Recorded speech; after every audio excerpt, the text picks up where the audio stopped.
Estamos dentro del tema 2, los aparatos reproductores, y vamos a ver el punto 3, anatomía del aparato reproductor masculino. El aparato reproductor masculino está formado por órganos cuyas funciones van a ser producir, transferir e introducir el esperma en el tracto femenino para ser fertilizado.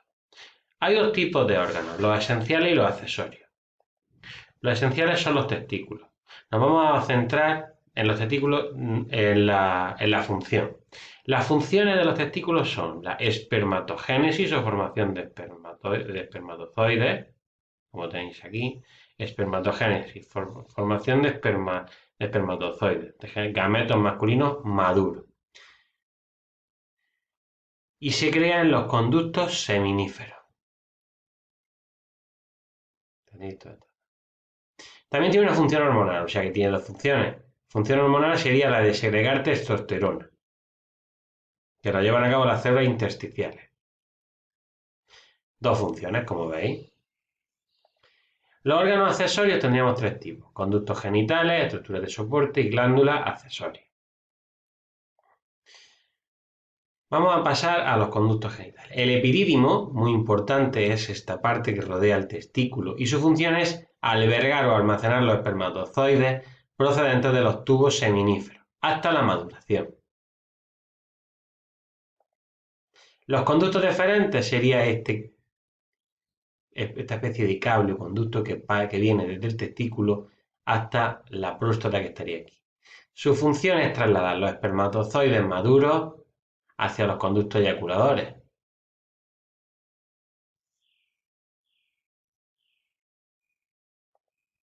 La uretra, que sería todo este conducto, tiene tres funciones. Una que es prostática.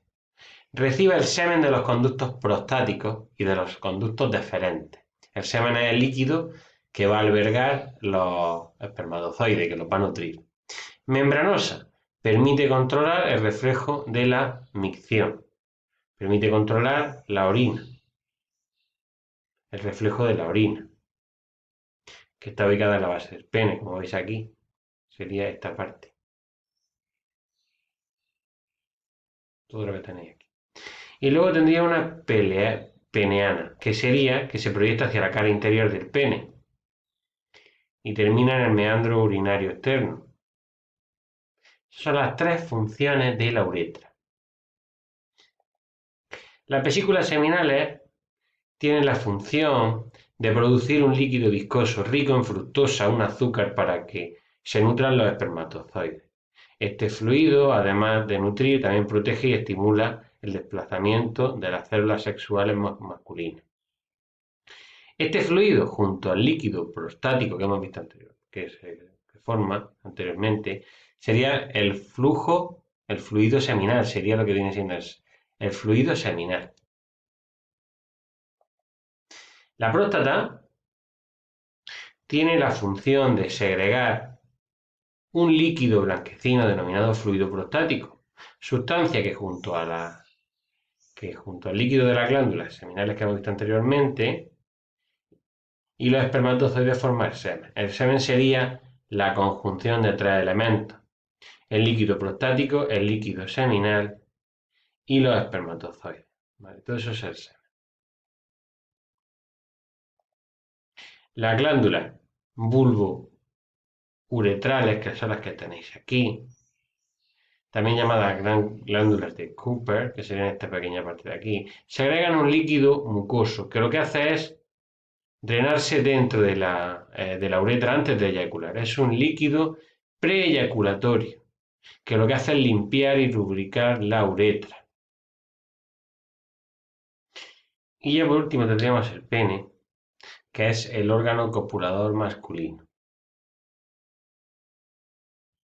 Como función general tendríamos que el aparato reproductor masculino tiene las funciones de producir, transferir e introducir el esperma maduro en el tracto reproductor femenino, donde pueda ser fertilizado. El dibujo que tenéis aquí es muy interesante, debéis de aprenderos las diferentes partes. El 1, la próstata; el 2 serían los cuerpos cavernosos, serían las partes que se llenan de sangre para que se produzca la erección del pene. El 3 es la vejiga. la vejiga urinaria. El 4 son los conductos deferentes. El 5 es el glande, lo tendríamos aquí. El 6 son los epidídimos. El 7 los testículos. El 8 el pene. El 9 es el escroto, la bolsa escrotal que recubre los testículos. El 10 es la uretra.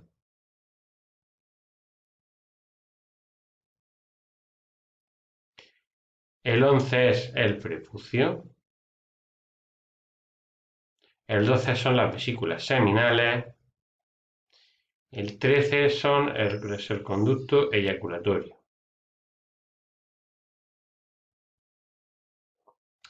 Vamos a darle un repaso. Los órganos esenciales son las gónadas masculinas, los testículos. Luego tenemos unos órganos accesorios, que se pueden dividir en los conductos genitales, que conducen el esperma hacia el exterior, que son los epidídimos, los conductos deferentes, los conductos eyaculadores y la uretra. Y luego tenemos unas glándulas accesorias, que lo que hacen es nutrir, transportar y madurar el esperma, que son las vesículas seminales, la próstata y las glándulas bulbouretrales. Y luego hay estructuras de soporte, como son el escroto, bolsa que protege los testículos, y el pene. Aquí tenéis un vídeo que lo ilustra y os explica todas las partes, para que lo veáis vosotros. Vamos a pasar al punto 4, fisiología del aparato reproductor masculino. Vamos a hablar primero de la espermatogénesis. La espermatogénesis es la formación de espermatozoides, es decir, los gametos masculinos. Recordemos que estos gametos son células especializadas, espermatozoides, ¿vale? La espermatogénesis tiene lugar en los tubos seminíferos de los testículos, donde se encuentran las células germinales que son las que van a derivar en los espermatozoides. Tenemos diferentes procesos. Fijaos, tendríamos primero de espermatogonia a espermatocitos primario tendríamos un proceso de mitosis. Posteriormente tendríamos un proceso de meiosis, en el que de un espermatocito primario pasamos a 4 espermátidas. Porque la meiosis tiene dos fases, meiosis 1 y meiosis 2. En la meiosis 1 obtendríamos los espermatocitos secundarios. Y en la meiosis 1 obtendríamos los espermatocitos secundarios y en la meiosis 2 las espermátidas. Es decir, de un espermatocito primario pasamos a 4 espermátidas. Estas después se diferencian y maduran y obtenemos un espermatozoide. Es muy importante el proceso de meiosis, ya que hemos pasado de 46 cromosomas en el espermatocito primario a 23 cromosomas. Muy importante, 23 cromosomas, la mitad, porque al unirse al óvulo van a formar una célula normal, van a volver a tener 46 cromosomas. Se necesitan 2 meses para formar un espermatozoide. Además, tiene que estar a menor temperatura que el cuerpo, por eso se encuentra fuera de la cavidad abdominal. Y cada día se forman aproximadamente unos 300 millones de espermatozoides. ¿Cómo son los espermatozoides? Los espermatozoides tienen forma, como veis aquí, tienen una cabeza y una cola. La cabeza contiene el núcleo, muy importante, que tiene 23 cromosomas. La mitad de la dotación cromosómica de una célula normal. Luego tiene un citoplasma, que sería todo lo que rodea al núcleo.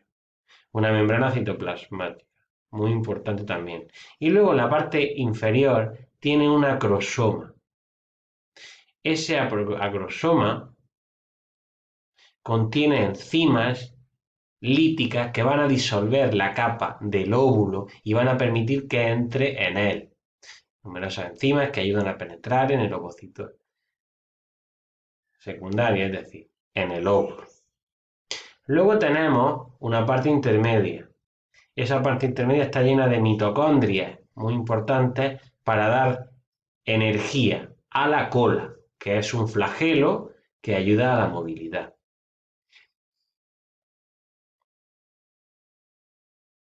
Una vez producida la eyaculación, los espermatozoides sobreviven aproximadamente unas 48 horas. Luego, además, los testículos tienen la función endocrina. Crean y secretan, es decir, expulsan la testosterona, que es la principal hormona masculina. Esta es la estructura de la testosterona. Las funciones de la testosterona son intervenir en el desarrollo embrionario. Es decir, desarrollan el aparato genital externo masculino en el embrión. Mantienen la espermatogénesis, llevan a cabo que se permita la espermatogénesis. Y además son responsables de características del sexo masculino, como, por ejemplo, la mayor masa muscular, modificaciones en la laringe, es decir, que la nuez sea más pronunciada. También es responsable de las glándulas accesorias del tracto reproductor masculino y contribuye al líbido o impulso sexual, el deseo sexual. Vamos a ver las diferencias entre hombre y mujer. Estas diferencias las marcan los distintos aparatos reproductores que tiene cada uno y las diferentes hormonas que produce cada uno de estos. Estas hormonas van a diferenciar a hombre y mujer tanto en los caracteres externos como en el comportamiento. Algunas diferencias son, por ejemplo, la mujer tiene la voz más aguda que el hombre tiene más masa muscular que la mujer tiende a acumular grasa en las caderas y piernas y el hombre lo hace en el abdomen. La actividad física también está condicionada por las diferencias fisiológicas, lo que se explica en cierto modo que los resultados deportivos sean un poco más pronunciados en hombres que en mujeres. También es verdad que las mujeres accedieron más tarde al deporte y la competición y que actualmente se está reduciendo la diferencia entre las marcas de hombre y mujer. Aquí tenemos a Ruth Beitia, que fue medalla de oro de salto de altura en las Olimpiadas de Río de Janeiro en 2016. Las chicas tienen una evolución orgánica y funcional más precoz que los chicos, es decir, digamos que maduran y evolucionan antes. Además existe una diferencia importante entre el tamaño corporal, siendo los hombres normalmente más grandes, y la composición orgánica de ambos sexos, es decir, los órganos de ambos sexos. No obstante, podemos decir que realizar ejercicio como prevención y tratamiento y rehabilitación de diferentes afecciones es exactamente igual entre hombres y mujeres. Para ambos sexos, la prevención, el tratamiento y la rehabilitación con el deporte es igual. Desde un punto de vista, vamos a ver el comportamiento de hombre y mujer. Desde un punto de vista antropológico, es decir, analizando nuestros antecesores, antiguamente los primeros homínidos, el comportamiento del hombre es más cazador y el de la mujer es más recolectora. Esto se remonta a nuestros antepasados más lejanos y es lo que ocurría ancestralmente y es para lo que la evolución nos ha preparado. El comportamiento de esto lo marcan dos hormonas, la testosterona en el hombre y el estradiol en la mujer. Es lo que nos diferencia porque nuestros cometidos son genéticamente distintos. No obstante, aunque seamos diferentes en anatomía y fisiología, somos completamente iguales en derechos y oportunidades, por ser humanos. Pero ¿qué ocurre? Que hasta hace prácticamente siglo y medio, estos derechos no eran los mismos en casi ninguna sociedad.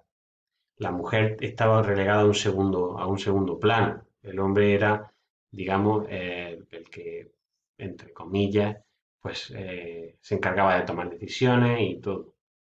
Afortunadamente, en la sociedad moderna se han ido reconociendo poco a poco los derechos de la mujer como persona y como ciudadana. Principalmente gracias a movimientos feministas que recogen una revolución pacífica muy importante en la historia de la humanidad. La de poner a las mujeres al lugar que les corresponde como seres humanos, ya que tened en cuenta que feminismo significa que es la igualdad entre hombres y mujeres. O sea, el feminismo no es un tono en el que la mujer vaya a sobresalir sobre los hombres, sino que el feminismo sería equiparar la mujer al hombre, igualdad entre hombres y mujeres. Dentro del punto 6, resumen, tenéis los aspectos más importantes del tema. Quiero que le echéis un vistazo. Las funciones, los órganos externos, internos y accesorios de la mujer, la génesis, los óvulos, la ovogonia, el aparato reproductor masculino, la espermatogénesis y la diferencia entre hombres y mujeres y la igualdad.